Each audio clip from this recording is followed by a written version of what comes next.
Hi everyone, my name is Colleen Drosdeck. I'm a registered dietitian nutritionist, and I'm here to talk to you about 5 strategies to help you reach a healthier weight. So the first thing is to consider your current habits. What can you improve? What would you like to work on? And what may be some barriers?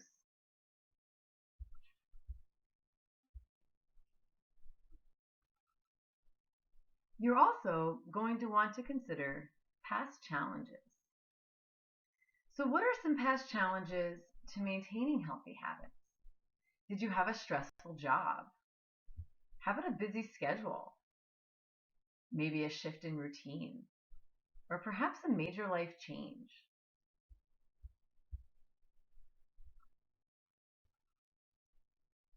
After considering your current habits and that which you would like to work on and past challenges, we can now talk about the 5 strategies to help you reach a healthier weight.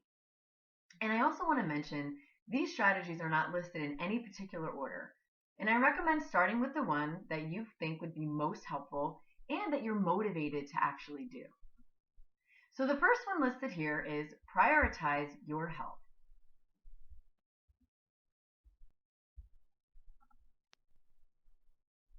It's good to set aside time to improve your sleep, stress, eating, and exercise habits. All 4 of these significantly affect our health.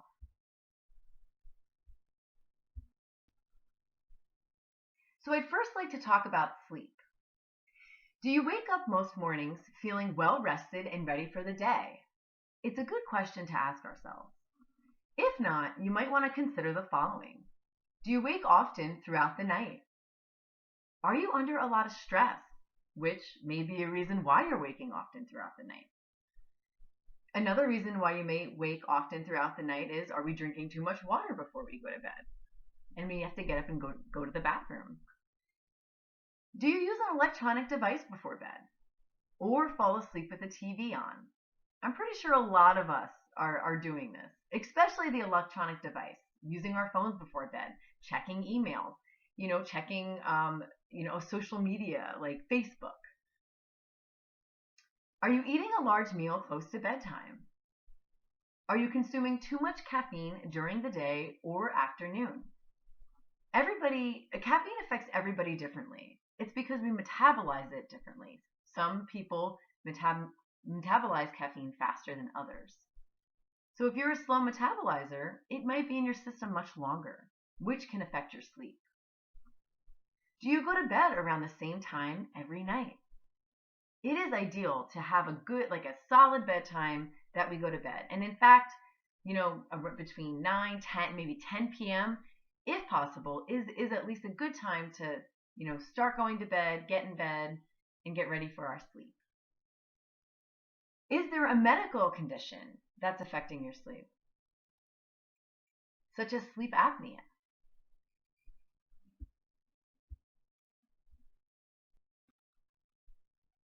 Next, I'd like to talk about stress.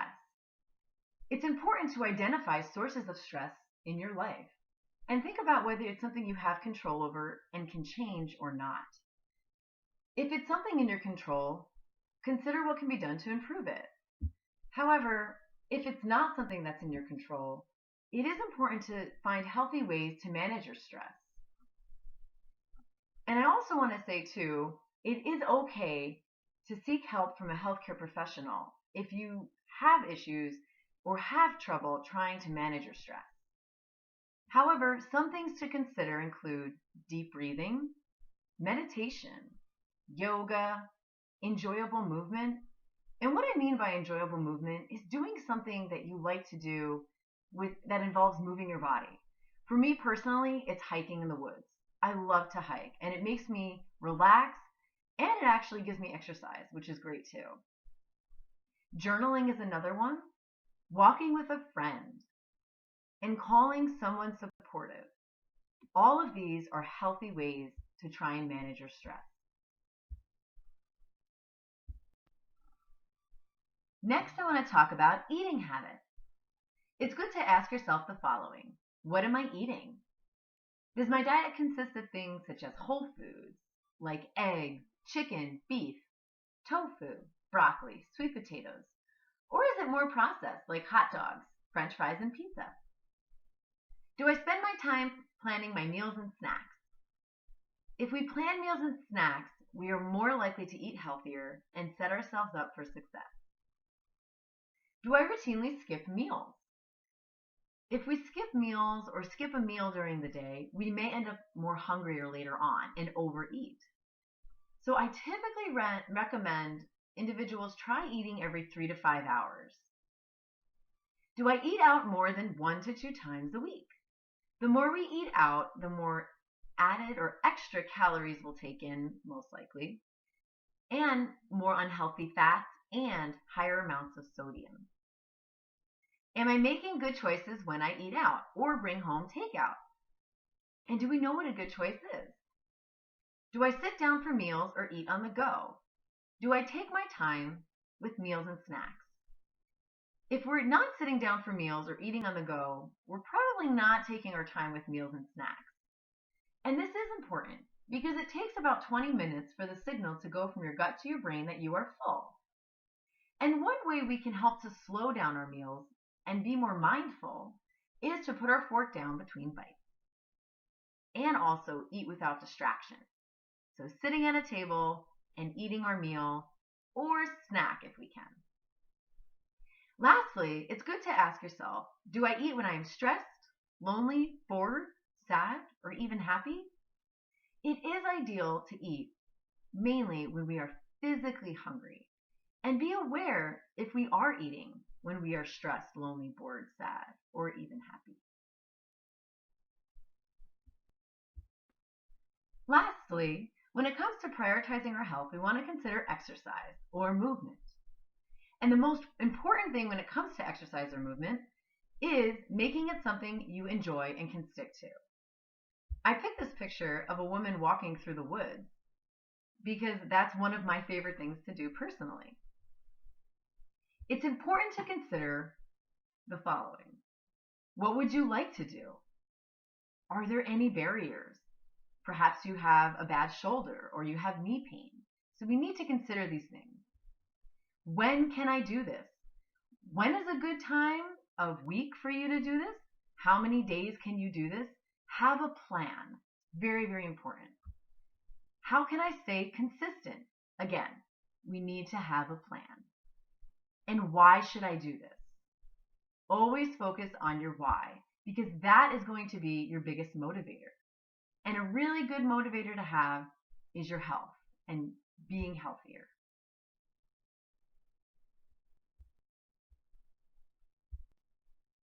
The second strategy to help you reach a healthier weight is cleaning out your pantry and fridge. So you will be more likely to eat foods that benefit your health if you stock your pantry and fridge right.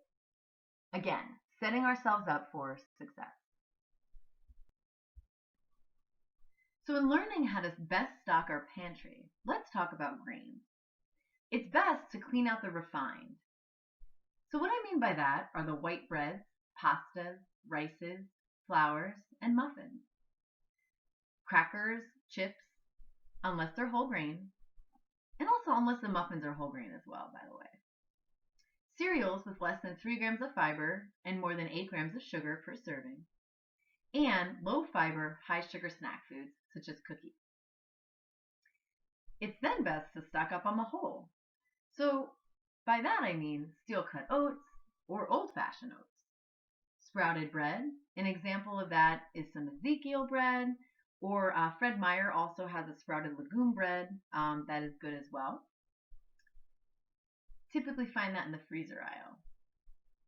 And then wild or brown rices, barley, farro, bulgur, 100% whole wheat pasta, popcorn, that's air popped or skinny pop, and quinoa.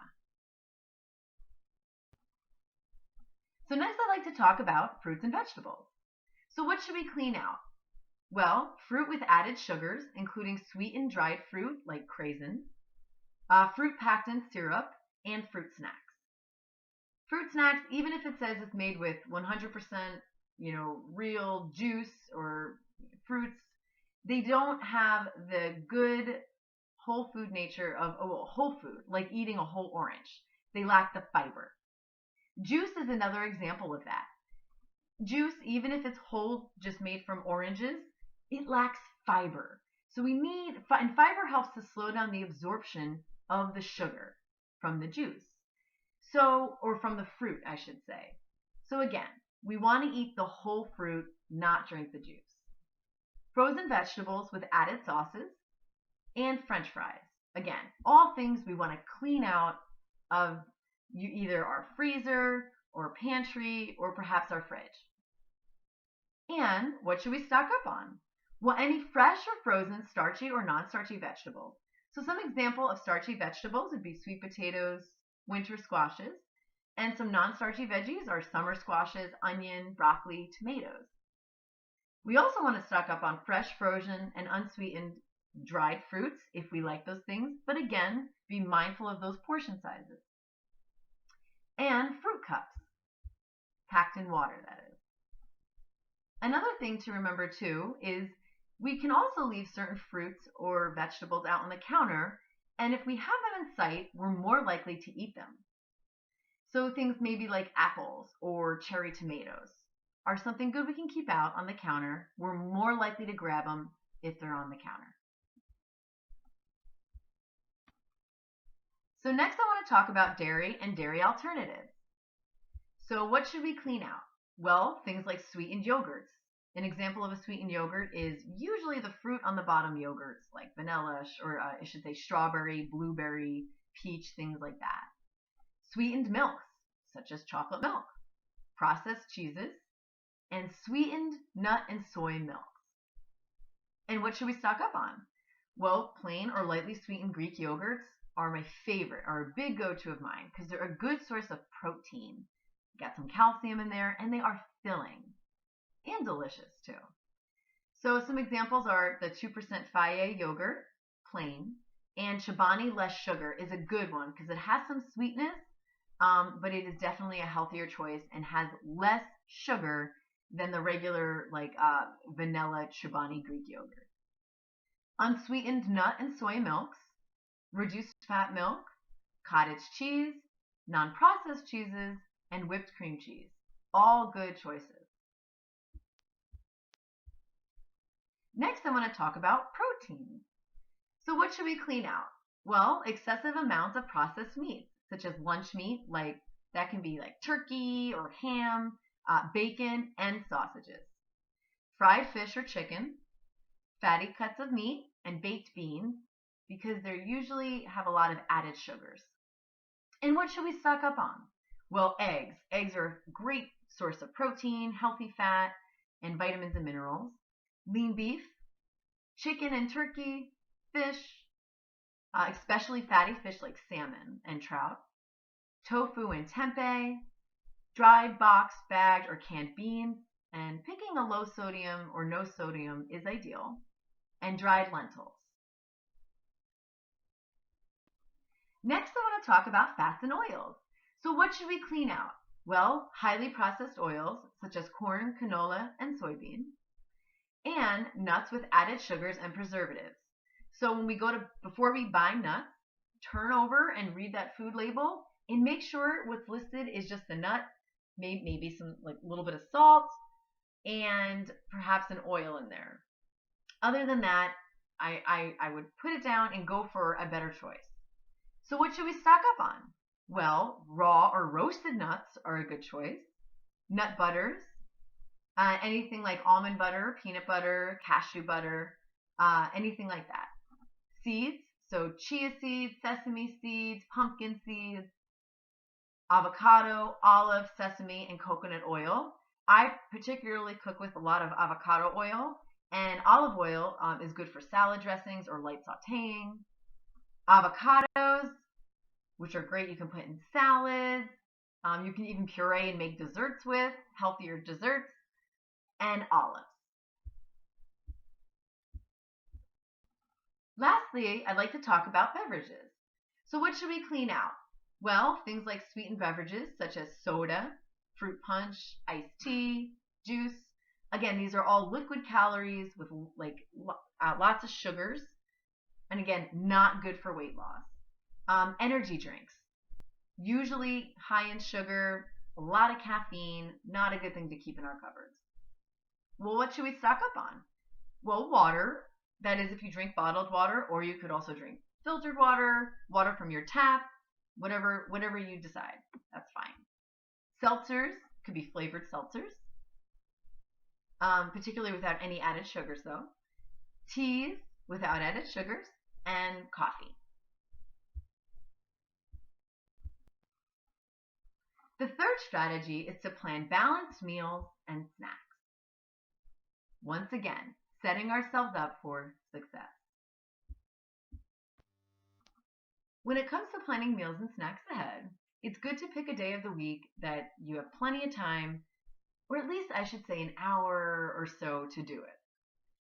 And you might want to start by planning 3 different meals for the meal time you struggle with the most.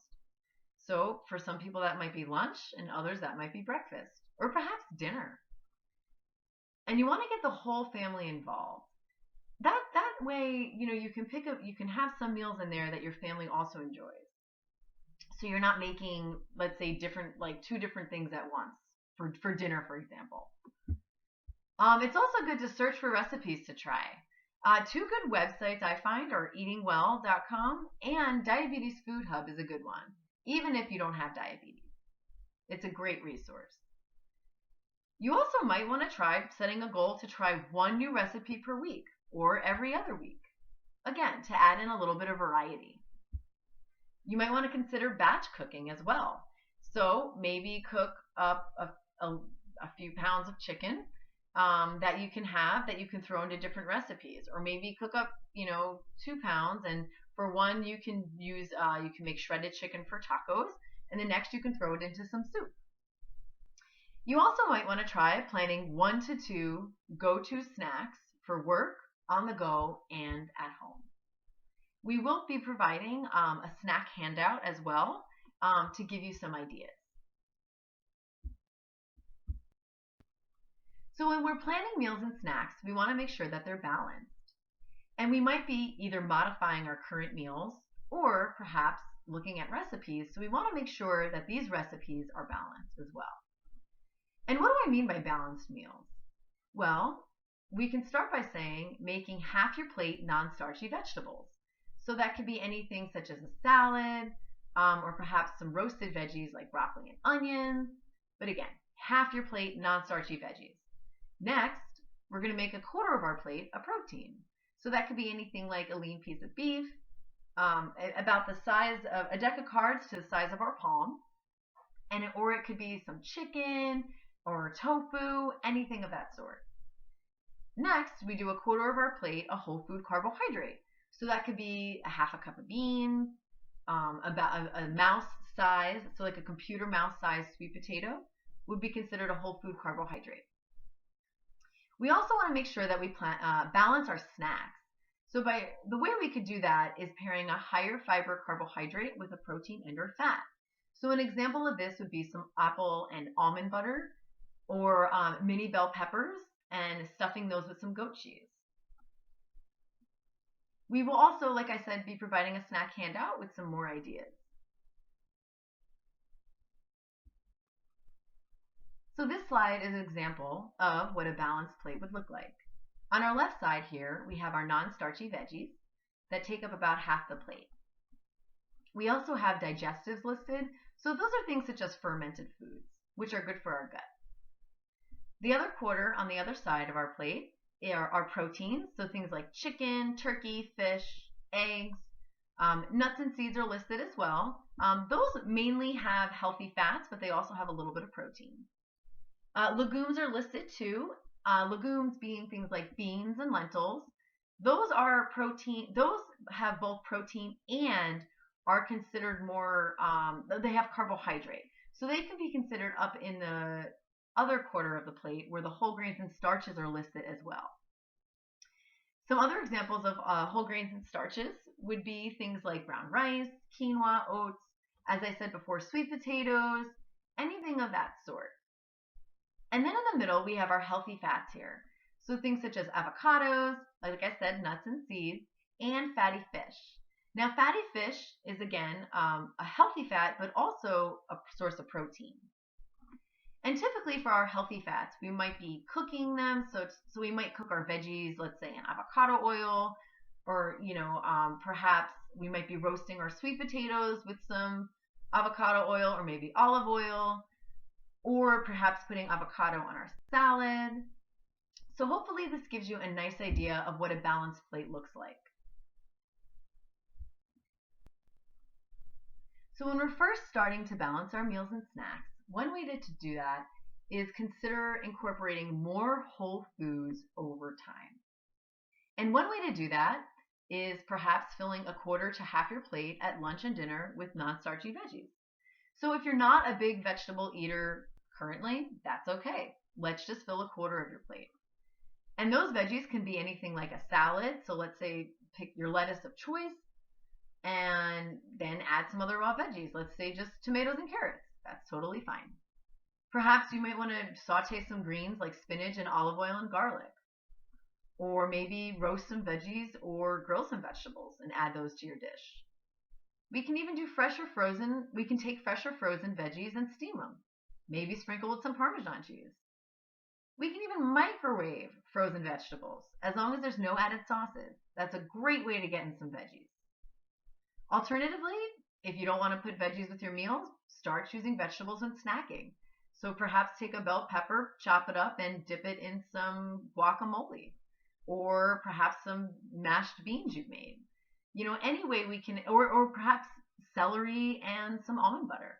Any way you can get more veggies is a great start. The fourth strategy is to rethink your evening snack. So before you reach for that snack and sit down on the couch to relax, a good thing to think about is, am I actually hungry? Or am I eating out of habit? How about boredom? Maybe stress. So let's say you find that your nightly snack is out of habit. Well, a good thing to try is brainstorming a new healthier habit to put in its place. Something you'll be able to repeat nightly. And remember, it can take 2 months or more to develop a new habit that you'll stick to. So give it some time. What if it's boredom? Well, you can just try distracting yourself with something else. Or perhaps read or work on a fun project, something to stimulate your mind. Or if it's stress, well, like we talked about before, consider healthy ways to de-stress. So some of those things might be deep breathing, warm bath, meditation, or connecting with a friend. And if you check in with yourself and find that you are actually hungry for an evening snack, here are some things to try. Make your snack sensible and balanced, just like we talked about before with snack pairing. Have planned snacks in place. Practice portion control. One example of this is instead of grabbing the big bag of popcorn, maybe measure out 2 to 3 cups of popcorn and put it in a bowl. Eat without distractions. TV is included in a distraction, as well as reading or anything else that takes our mind off of what we're eating. And let's say we're not practicing portion control and we're eating with distractions, we're going to overeat or eat a lot more than we probably intended to. Lastly, allow yourself an occasional treat under 200 calories. So one way to do this is you can look for single ice cream cups. I know Breyer's Natural has cups that are about around 120 calories. Or there's ice cream bars like Yasso yogurt bars. You can also buy a lighter ice cream and measure out a half a cup. 1 ounce of chocolate melted and drizzling that over berries is another example. Or perhaps a cup of raspberries and pairing that with 4 tablespoons of whipped cream. All good options that you can try and help you rethink your evening snack. The last strategy is to shift your mindset. So these are some things we should try to think about when we're working on shifting our mindset. The first is try not to think of food as good or bad. The second is to challenge negative self-talk. And lastly, think sustainable lifestyle change instead of dieting or not dieting. So let's start with trying not to think of food as good or bad. And the reason why I say that is because if we think of food as good or bad, we might associate ourselves with being good or bad. And that is certainly not the case. Rather, think of it as I am making a choice to eat in a way that supports my health, or I'm not making a choice to eat in a way that supports my health. It doesn't mean you are being good or bad, simply a choice that you're making. And, a healthy way to look at it without being too rigid when trying to eat better is the 80-20 rule. So an example of that is, let's say we eat 3 meals a day. In a week, that translates to 21 meals. So if around 4 of those meals maybe, aren't totally balanced like we talked about, with the half our plate veggies, a quarter of it being protein, a quarter of it being a whole food starch. Let's say we, order in some pizza and we enjoy ourselves, a slice or two of pizza. That's okay. That can fit. So again, thinking of food as making, or our way of eating as making a choice that supports our health or not, rather than you being good or being bad. Next, it's important to challenge negative self-talk. So, making changes to our diet and lifestyle is hard work, and it's important to acknowledge that. It's also important to recognize when we're having negative self-talk occur. And that's actually the first step. It's also important to acknowledge or recognize if something triggered the negative self-talk. It's good to be curious about it too. Is it something that's actually true? An example of this could be, in your head you're thinking, I shouldn't have eaten that whole sleeve of crackers. I'm feeling this whole eating better thing. But it's important to first recognize that and then ask yourself, is that true? Are you really failing because you've eaten that whole sleeve of crackers? And ask yourself, why? Why did I eat that whole sleeve of crackers? After doing those steps, then you try using some positive self-talk. I'm trying my best. It's about progress, not perfection. Lastly, think sustainable lifestyle change instead of dieting or not dieting. And it is very important to try to avoid weight cycling, which involves losing weight, then regaining it, and then dieting again to lose weight. So a lot of over-restriction and then overeating, or going back to your habits that you previously had. Next, focus on progress, not perfection. Losing weight and getting healthier, or eating healthier, I should say, is a journey and it takes time. Make sure to celebrate small achievements. Some examples of some, good, small but great achievements are filling half your dinner plate with vegetables, taking a 10-minute walk, planning 3 meals for the week, packing a healthy lunch or snack, or making a good balanced choice when eating out.